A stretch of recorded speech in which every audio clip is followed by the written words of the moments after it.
Hello and welcome back to Online Music with Mr. Holzer. I hope you've spent some time practicing your chords and your piano technique. Today we're going to talk a little bit more about chords and how to string them together to make real music in a concept called chord progressions.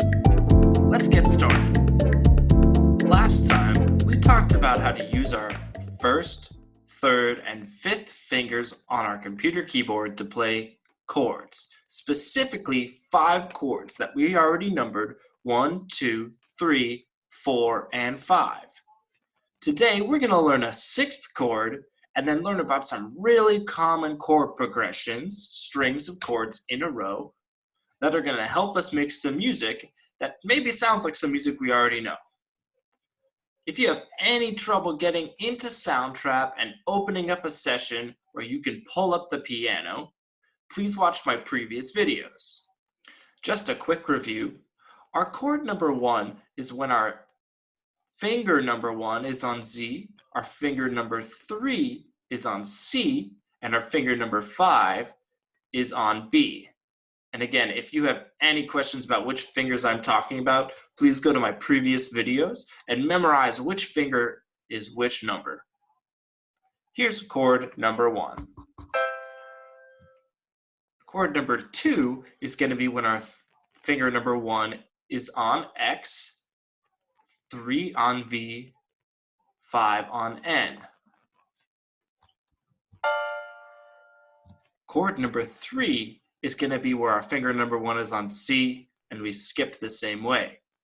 4 on V, skipping, and 5 on B, skipping. 1, 2, 3, 4, 5. We just shift our entire hand up using the same 3 fingers in a row.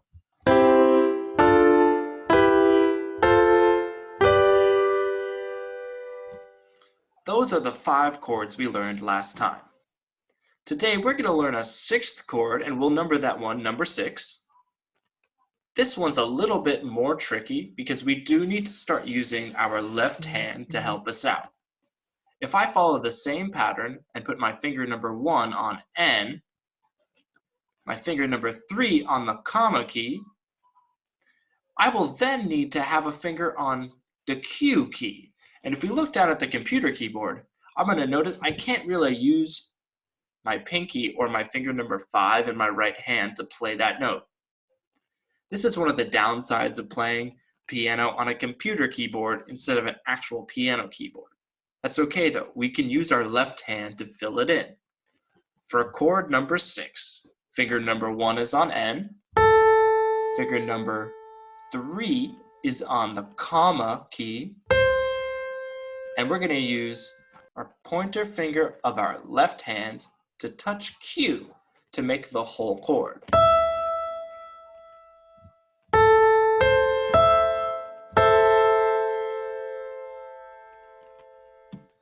I'm going to keep my left hand ready when I'm playing other chords just in case I want to play chord number 6 in my chord progression. Here's what they would all sound like in a row. I'm going to line up my right hand and keep my left hand ready.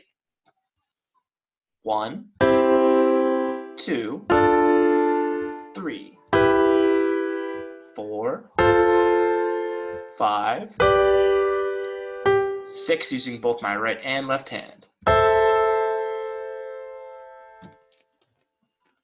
If you couldn't tell already, 6 sounds kind of sad. 6 is also a minor chord, like chords 2 and 3. Now you may be wondering, why is it so important to know whether chords are major or minor? Well, when we write songs, we think about chord progressions, meaning putting chords in a row. The order of our chords will both affect the way it sounds, but also the emotions that we can express by playing the chords in a row in our song. When you combine the piano with drums and bass and guitar, maybe some vocals or other instruments, the chord progression is going to be what helps out the other instruments in expressing those emotions and the feelings that you want to put in your music.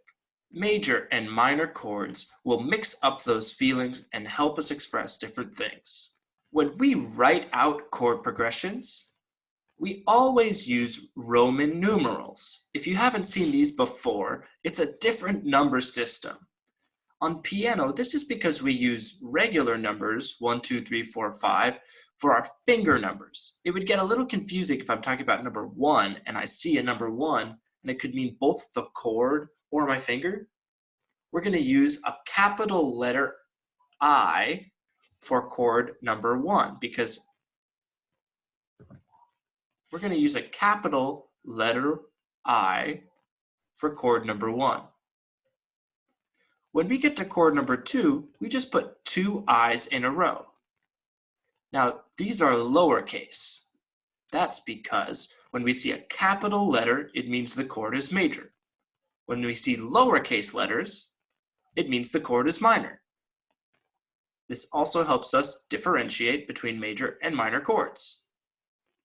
For number 3, we know it's minor, and following Roman numerals, I'm just going to put 3 lowercase i's in a row. When we get to 4, we do a capital I and a capital V. I in Roman numerals means 1, and V means 5.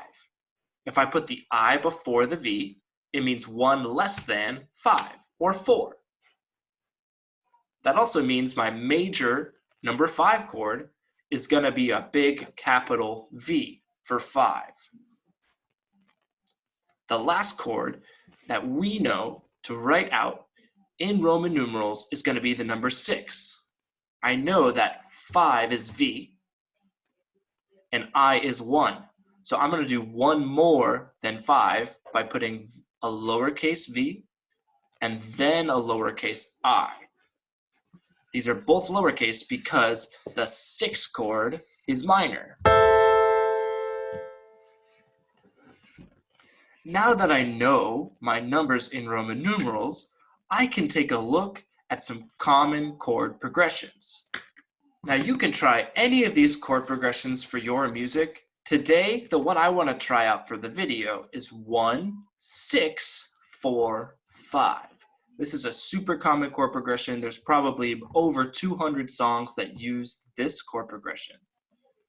It also sounds really good right off the bat. Just to mix it up and get a different sort of feeling from the piano sounds that I'm playing with these chord progression, I'm going to change my piano sound to this Warm Roads patch. It's an electric piano sound that I kind of like to play. It sounds like this.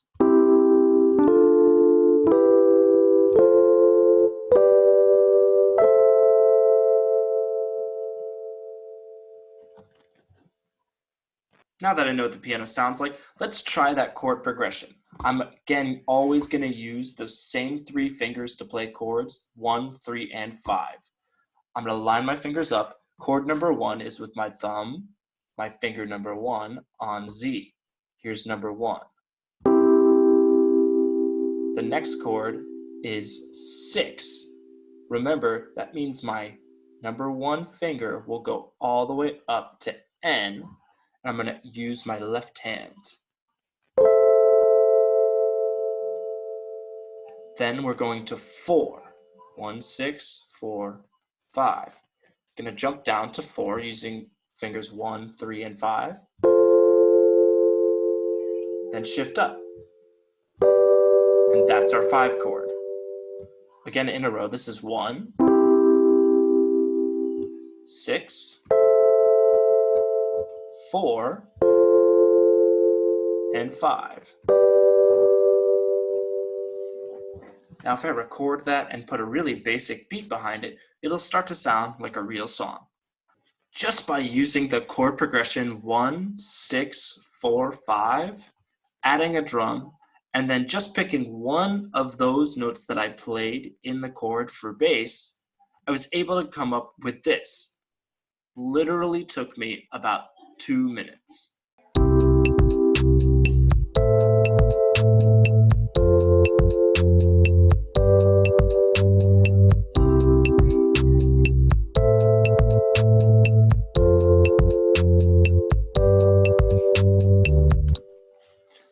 I know it's a little basic, but if I took this and then used it as a jumping off point, I could make some really cool music. I can also try some other chord progressions that I might like better. And again, at any point, you can go back and pause the video, take a look at that chart with our chord progressions on it, and see what we might like to do or try out. You can also try out your own combinations. Just take a piece of paper and write down the order of the chords that you want.